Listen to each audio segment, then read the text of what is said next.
Hello and welcome to Further Inside Chor Leoni. My name is Eric Light, Artistic Director of that fine organization and ensemble. And joining me is one of the American choral conductors that I've just admired the most over the years. He's had a long and storied tradition working with male voices, and that's how I got to know him. But I would really like to welcome to the show Patrick Gardner. Hello, Patrick. Hello, Eric. It's great to see you, electronically at least. And it is. I mean, it's better than we've done over the last couple of years, I suppose. That's right, coast to coast, right? I do always enjoy seeing you when we can. Minneapolis, I think, was the last time. Was the last time? Absolutely, absolutely. Yeah. Well, for those that are tuning in that do not know anything about you, tell us a little bit about who you conduct and kind of what your professional choral life is like right now. Okay, I live in New Jersey and teach at Rutgers, the State University of New Jersey. 60,000 people attend Rutgers, and I work in the Mason Gross School of the Arts conservatory that's part of our large state school. There, I'm the director of choral activities, where I conduct a wonderful mixed choir. The Kirkpatrick Choir is a traditional name named after the chapel here at Rutgers. But more to the point for tonight, I also conduct the Rutgers University Glee Club, which many of your viewers may know through our performances throughout the country and the world. But at ACDA, for instance, we've performed a number of times. The Rutgers University Glee Club is the oldest student organization on campus. And you know its founding date? 1872. We will be. I knew I'd get you. Yeah. 150 years old in 2 years, right? So we're looking forward to that. We should have just given our 148th spring concert, but that one's been held off for a while. Right. But there are 80 to 86 members, 76 to 86, depending on the year, of the Rutgers University Glee Club. They're fearless. They're wonderful to work with. They do all the crazy repertory I throw at them. And they seem to delight in it all, and I delight in working with them. So this is I just finished my 27th year at Rutgers. Before that, I was at the University of Texas for a number of years. And in the 1980s, I worked with another fabulous men's chorus, the University of Michigan Men's Glee Club, back before I knew Tormies's music. For me, it was in the 90s after I had moved here to the East Coast. So I have had a long connection with men's choruses. I also conduct the Riverside Choral Society in Manhattan. And have an orchestra there that I work with, presenting major choral work. So I'm lucky to have a very broad and varied musical life with the groups that I work with. Absolutely, it's always a joy. I think you, especially your groups, always sing well, but your programming's always been you always have certainly one foot in the traditional stuff, but with the commissioning and the finding of things, you did a Lou Harrison project a couple years ago, and I was just like, that was so awesome to see somebody that I knew would champion that composer, and it just I always feel like I have a simpatico with your taste, so it's been always fun to follow you from afar. I want to get into a little bit of what you were just talking about, certainly with the focus of this show and our audience, talking about men's choruses, and that's probably why a lot of people would come to see the two of us chat. Tell us a little bit. Yes, you had some expertise with the Michigan group, but was there anything further back as far as your own personal journey as a musician or singer that had connections into this world? Not really. When I got the job at the University of Michigan, when I was 28 years old and had just finished my DMA, my Doctor of Musical Arts, I was lucky enough to get that job. Fantastic place to work, yeah. And in addition to the big mixed choir I had there, the University Chorus, I had the Glee Club. And so this was my first time with the Glee Club, and as you know, I love searching for new repertory, and I actually made a list of all my favorite composers and went to look up everything that they had written for men's chorus. That's how I found the Debussy Invocation, which I think I was one of the first people to perform that. And that's a standard now for, Yeah, I think that's part of the male choir handshake. Yeah. right. Yeah. So that just looking through the whole 6 songs, and then I've always worked with composers and commissioned new pieces and done a lot of second performances, which I think is performance. I am, maybe one of the reasons we're so simpatico. I don't know if you know this, but I am a West Coast boy. I grew up in San Francisco area. Oh. Yeah, well, and I'm a transplant now here to the West, as I was a Midwestern boy. So right, we kind of switched, right? So ships crossing in the night. Yeah. yeah, so it was new to me when I started early on. I mean, I was still fairly young, and I did a fairly methodical search of the repertory. And at the beginning, there's this brilliant repertory by Schubert that we all know. Right. But there's a lot of other repertory, what we might call in the standard repertory from Schubert on through Holst, that is wonderful and important for us to keep alive. And I actually, as you saw in Minneapolis, enjoy pairing 2 brilliant Tormes pieces and a new piece by Joe Gregorio with, in that case, I think that was the Schubert Nachtgesang in Walde. Quite often it reflects, as Tormes's music does, the sort of the geographical locus of the composer and the traditions that they're part of.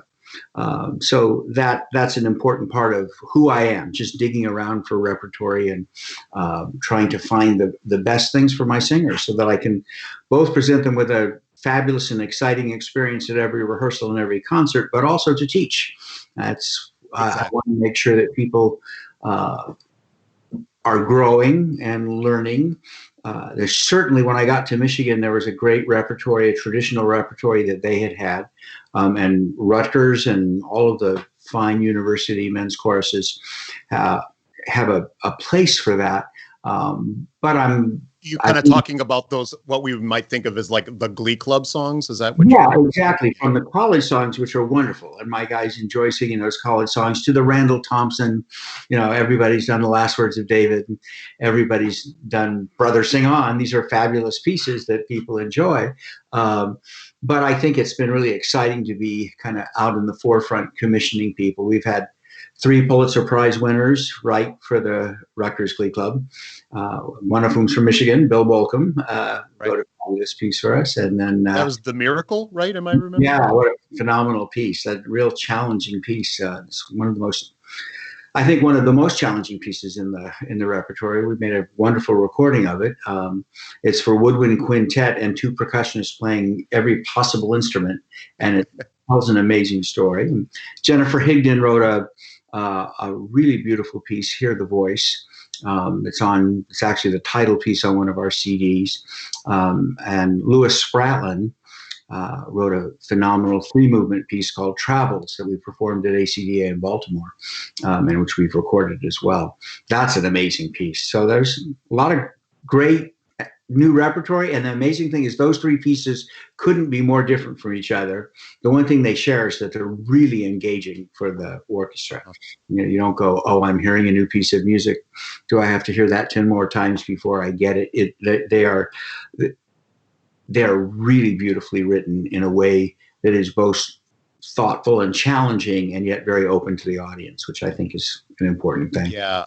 And I think we live in probably a golden age of where we're challenging audiences, but meeting them halfway with beauty. And like it's a wonderful time to be alive in terms of commissioning music and new music. So I want to maybe get back into the repertoire thing a little bit later, but I'm really curious about your process working with men's voices. And by that, I mean maybe going from recruitment to auditioning to developing those voices and dealing with the myriad of issues or challenges or opportunities, that we shall say, of what that is to work with a men's choir, and how you are teaching, as you were just saying before, to be able to do the repertoire that you do.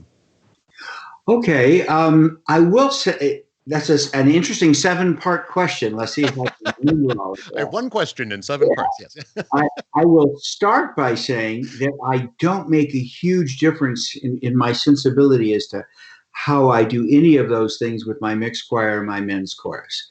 I think one of the things that I love about the the Rutgers Glee Club is that I can challenge them the same way I do my quote unquote music major choir, right?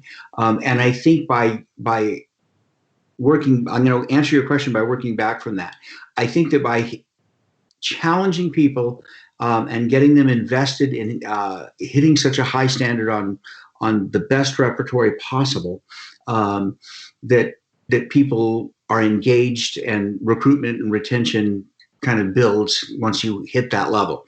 It takes a while, of course. You know, when I first got to Rutgers, I had to introduce repertory and build the sound and the quality of sound and the organization, but I had great students to work with on that. But I think it is important, especially the Rutgers University Glee Club, as its name says, it's at a university.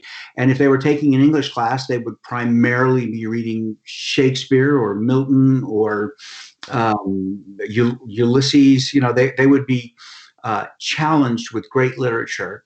And I think they take great satisfaction from that. And that's one thing that we've been able to do.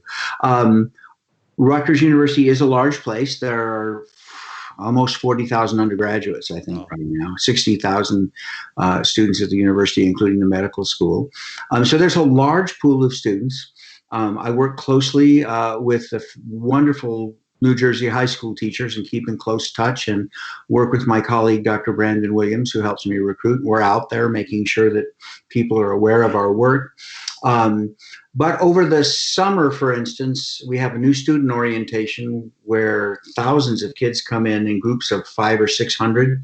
Twice a week, there's a new 3-day new student orientation process, and we give a presentation to them about all of the choirs.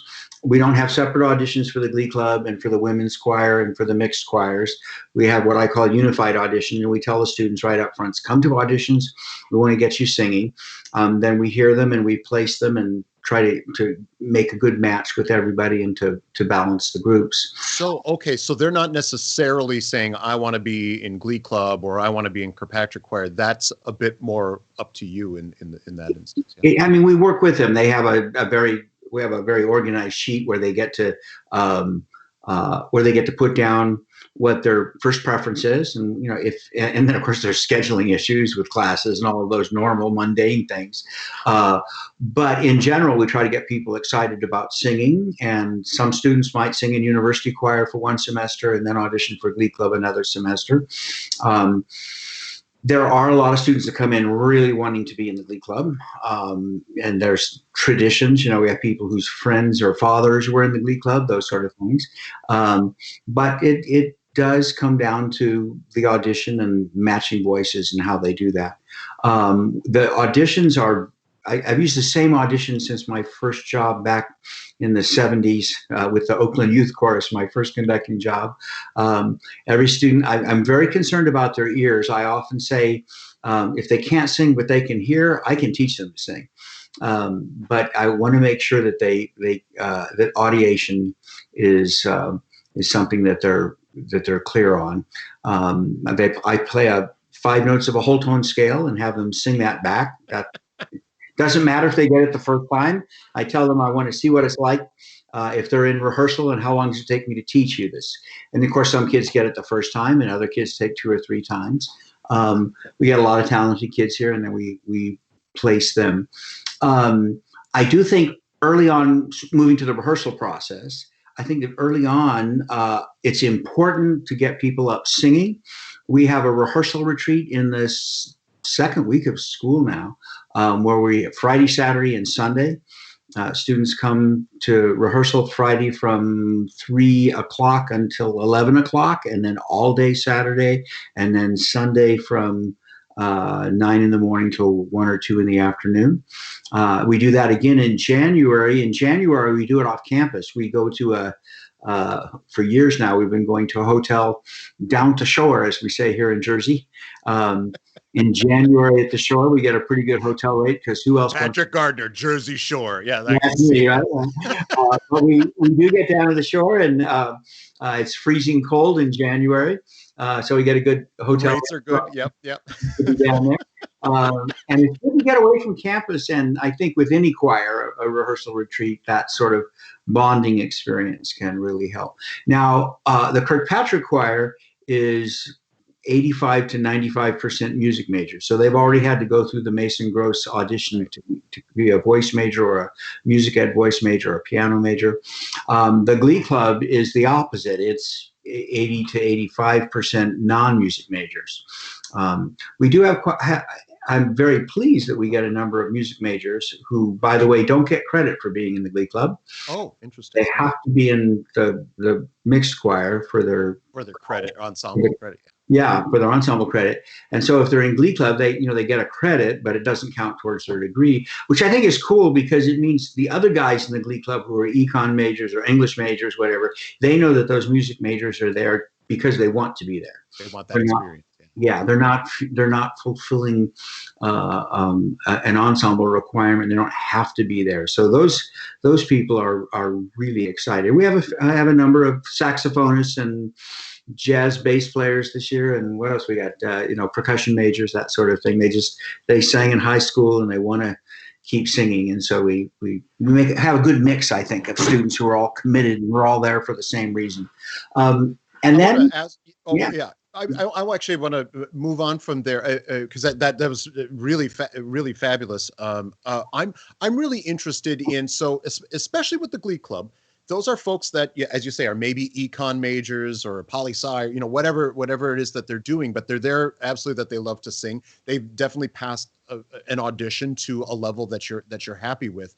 But certainly you're dealing with younger voices and those sorts of things. And from my opinion, I always feel that your choirs sing with such just a beautiful tone. There's a maturity there that maybe belies their years. And I'm interested in maybe a little bit of your process or tips or whatever on how you work to build those voices, both as individuals and for your choral sound.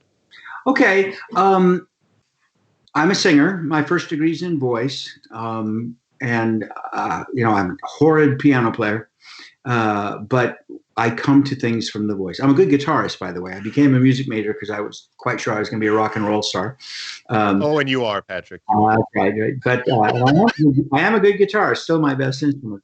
But I did get a degree in voice, and to me, that's my job, is to teach voice. I may do it differently from other people. It's worked for me as I teach the notes. And as you know, we do some pretty difficult stuff, whether it's the Mio or the Tormis or the Volcom that we're doing. It's not about plunking out notes. It's building those notes into the voice while I'm also teaching them the oral skills that they need to sing some of these tricky harmonies. But I don't think you can do one and then the other. You can't teach them the notes and then paste on the voice. So at the very beginning of the process, the first rehearsal, I just want them to sing and have fun. We start with the alma mater. We sing a couple of football songs, and then I go into whatever might be that piece I know will get them excited that's not hard to sing. Last year it was The Steady Light by Reg, right? Another guy from your neck of the woods there. What a beautiful piece and meaningful for college students, the text, and how important in this time period to speak about who we are and what our place is in the world and how we can make room for others. So that, students get excited about that, and I'm teaching basic vocal concepts.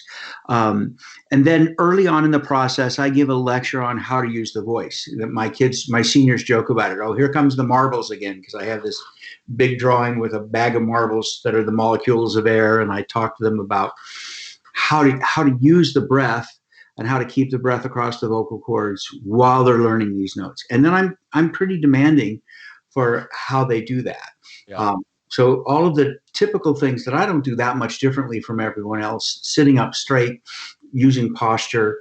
But then what I may do a little differently is, demanding the basics be really consistent, is part of what I do in that building process. And It's we, the building of the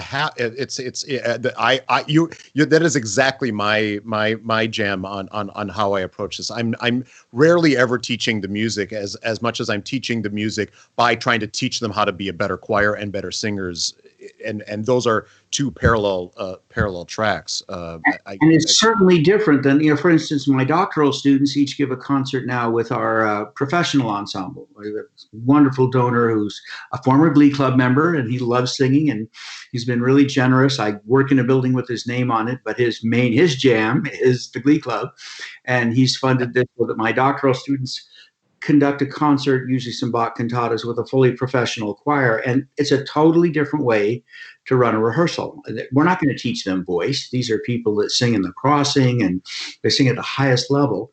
And they come in 2 or 3 rehearsals, put together a professional concert. That's the opposite side of what we're doing with a group like the Rutgers University Glee Club, or I would hope any group like that, where teaching the voice and teaching the music is really important.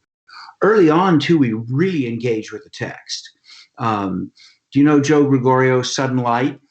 I do.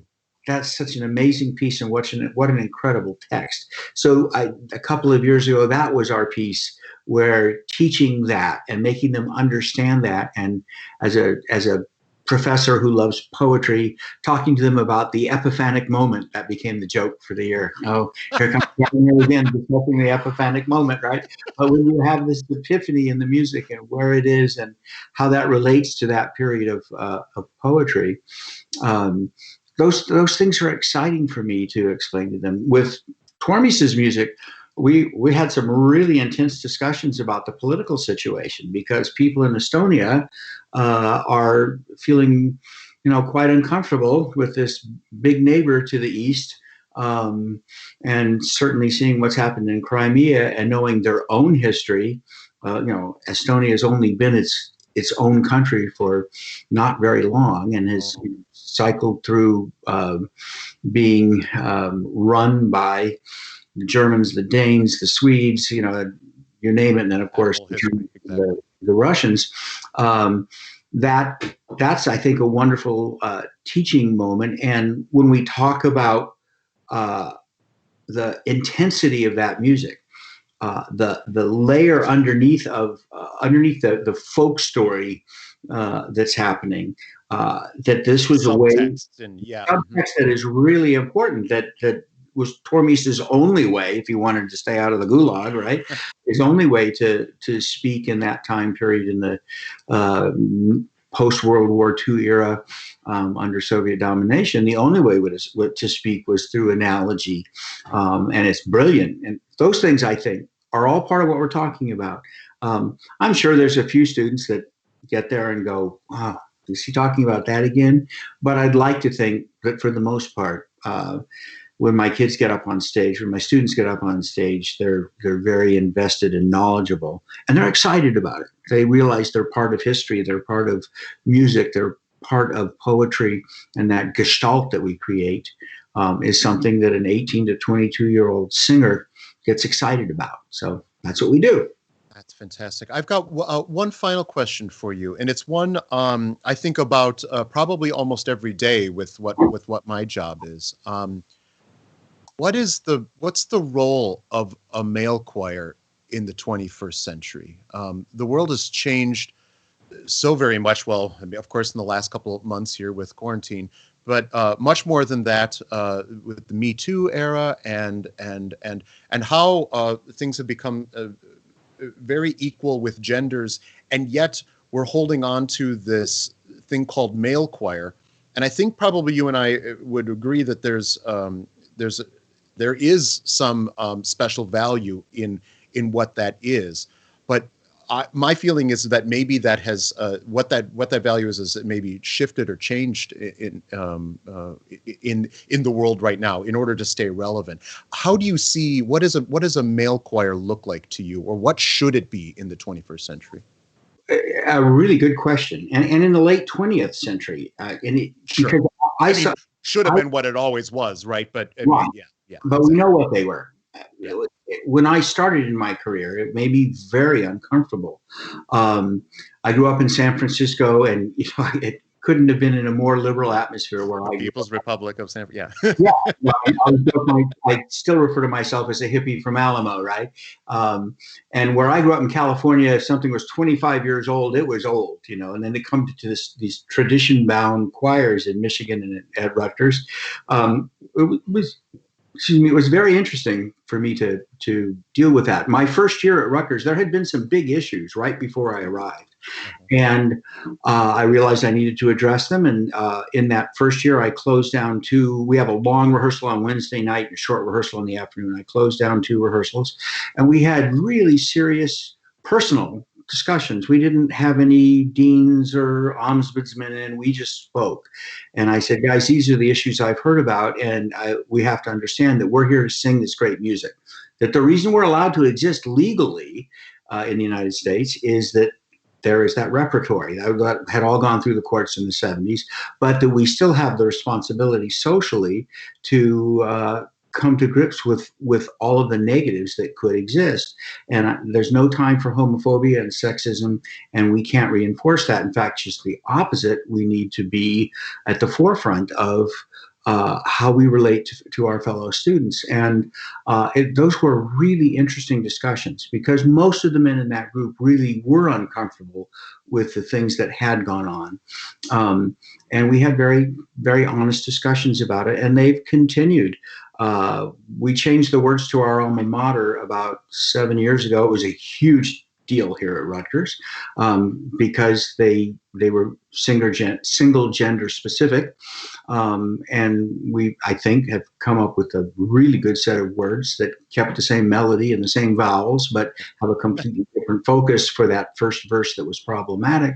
And I was so proud of my students and how they dealt with that, because we spent a year discussing it. Everyone knew it should have been changed earlier. There were people who reacted very negatively, of course. There were people who wanted to hold on to the old words. But again, it gave us an opportunity to discuss those issues, which I think were important.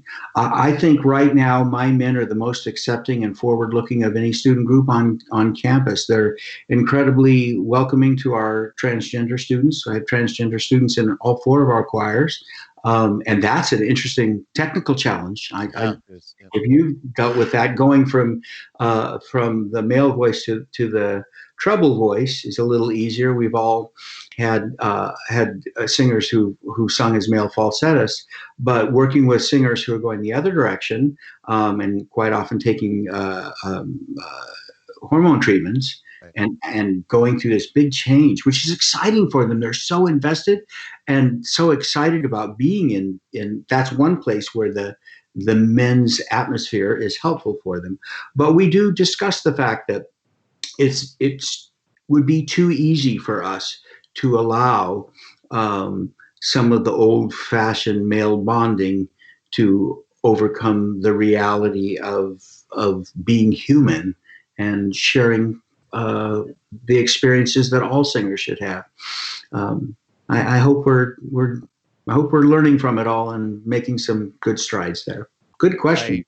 I so appreciate that answer. It resonates so much with me and the work that we're trying to do. I feel very, very strongly that if we want men to be better, and they ought to be, we need to give them a place to be with their emotions and to be with their feelings around others and find a new way. And I really think that you are doing that with the amazing musical work as well as some of the social work, frankly, that this is of having a choir. I want to thank.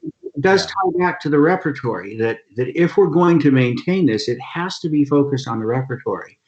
We shouldn't be existing as bowling leagues. It shouldn't be something for the guys. That's a part of it, but that's also a part of any great choir. I'd like to think that my Patrick Choir and my Riverside Choral Society have a wonderful social organization, but they each have a repertoire. The Riverside Choral Society does choral orchestral works, and doing the St. Matthew Passion or the Beethoven Missa Solemnis is their reason for being. The the Rutgers University Glee Club should be doing first-rate music for men, and our Voorhees Choir, which is a very traditional name, another traditional name here at Rutgers, our women's choir, conducted by Brandon Williams, is doing groundbreaking work in finding repertoire for women's choir. So we try to do it all, and we'll succeed as best we can. Well, I think you've been an enormous success and a real inspiration to me. I want to thank you, Patrick, for being with us and speaking so freely and so beautifully about all of this. Thank you. Thank you, Eric.